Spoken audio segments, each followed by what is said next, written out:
Hai,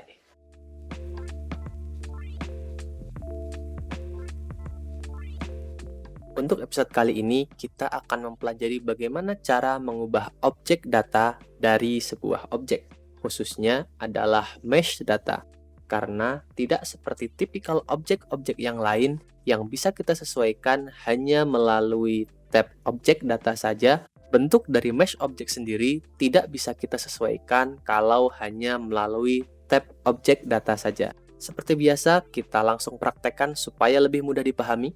Di sini, di dalam 3D viewport kita, mesh object yang akan saya jadikan contoh kali ini adalah objek kubus dari default Blender itu sendiri.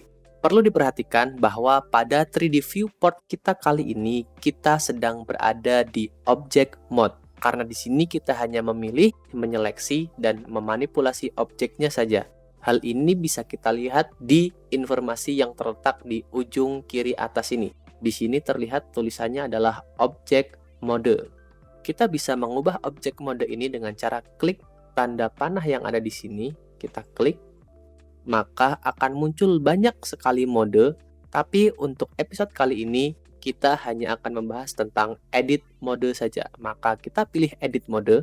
Nah, di edit mode kali ini, kita bisa menggerakkan komponen-komponen yang ada di dalam mesh objek kita.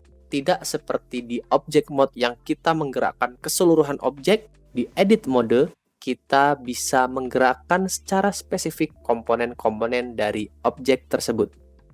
Caranya masih sama seperti yang kita pelajari di episode-episode sebelumnya ketika menggerakkan objek. Di edit mode pun kita bisa menggerakkannya. Contohnya kali ini kita bisa menggerakkan atau memindahkan tapi hanya ujung dari kubusnya saja. Contohnya kita seleksi ujungnya. Setelah kita seleksi, kita tekan shortcut G untuk move. Nah, setelah G kita tekan, maka ujung dari kubus bisa kita gerakkan seperti ini. Untuk mengembalikannya ke posisi semula, kita klik kanan.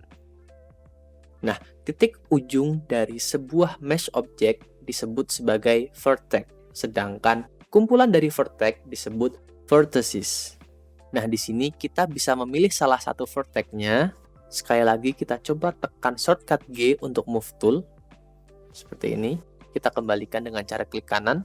Selanjutnya kita pilih dua vertex atau kita pilih dua vertices. Kita pilih vertex yang satunya.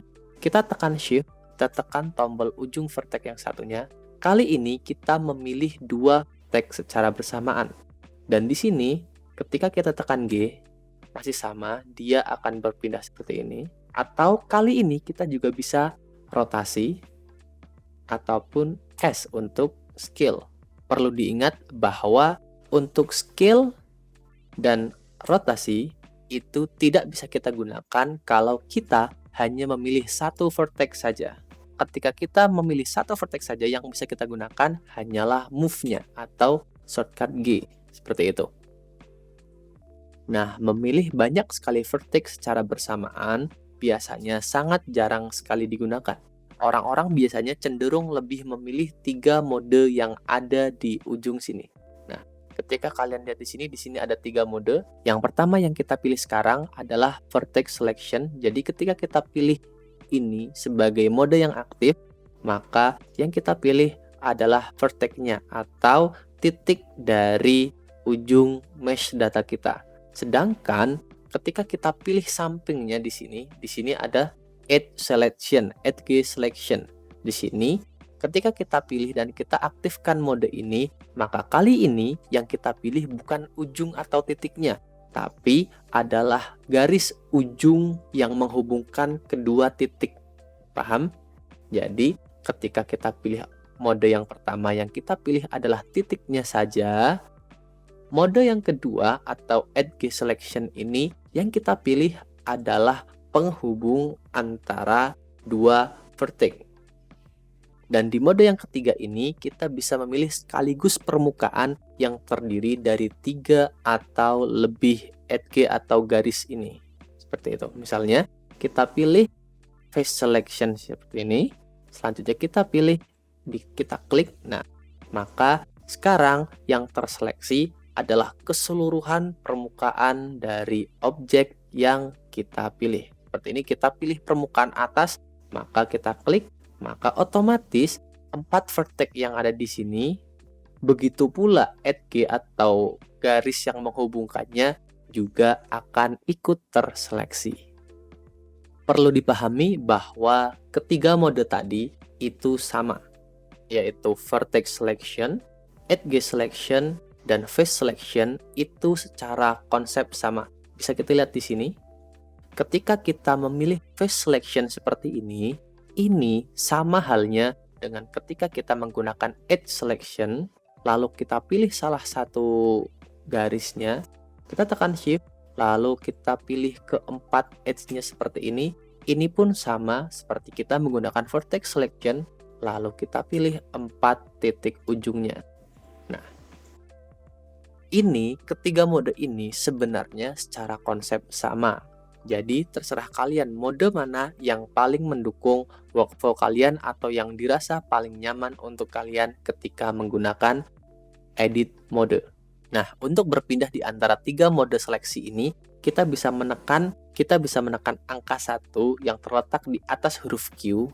Kita tekan tombol 1, maka otomatis dia akan menjadi vertex selection, atau kita pilih titik-titiknya saja. Selanjutnya, untuk edge selection, kita pilih nomor 2. Maka otomatis saat ini kita memilih ujung atau penghubung di antara 2 vertex tadi.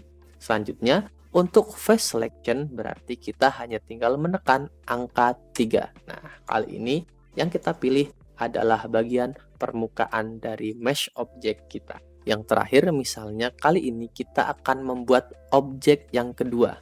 Nah, untuk berpindah di antara edit mode dan object mode, kita bisa menggunakan tools yang ada di sini, atau shortcutnya kita bisa menekan tombol tab. Nah, ketika tab kita tekan, otomatis dia sekarang berada di object mode. Nah, di object mode kita akan pindah objek yang pertama kita tekan G, selanjutnya kita tekan Y. Untuk berpindah hanya di axis Y-nya saja. Selanjutnya kita tekan satu objek sekali lagi, kita tekan Shift E.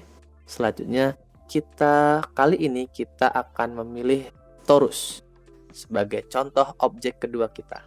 Nah, sekarang kita pilih torus atau objek kedua kita, lalu kita berpindah dari object mode ke edit mode, yaitu dengan shortcut tab.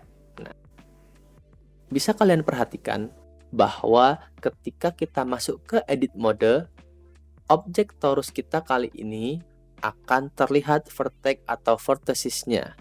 Sedangkan objek yang pertama tidak akan muncul garis vertices-nya. Jadi ketika kalian ingin mengedit objek yang pertama, berarti caranya kita berpindah ke object mode, kita pilih objek yang pertama, kita tekan tab sekali lagi untuk masuk ke edit mode, maka kali ini yang akan muncul vertex dan vertices-nya adalah objek yang pertama. Kalian bisa berlatih seperti ini dengan cara kita tekan tab, kita pilih objek yang kedua, kita tekan tab sekali lagi, maka kali ini objek yang masuk ke edit mode adalah objek yang kedua. Nah, untuk kalian yang mungkin baru pertama kali mengoperasikan software Blender, beberapa orang mungkin akan merasa sedikit kebingungan di antara object mode maupun edit mode. Biasanya orang-orang akan merasa kesusahan karena dia sedang berada di mode yang salah.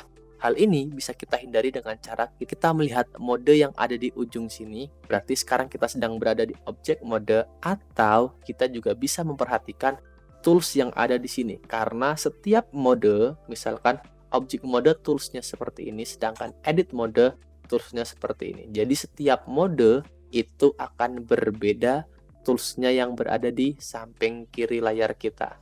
Jadi perlu diperhatikan bagi kalian yang mungkin bingung kenapa tombol-tombolnya berubah. Siapa tahu barangkali mode yang kalian pilih itu berbeda dengan mode yang kalian inginkan. Nah, kalau kalian sudah merasa paham dengan episode kali ini, berarti kalian siap untuk menonton episode selanjutnya.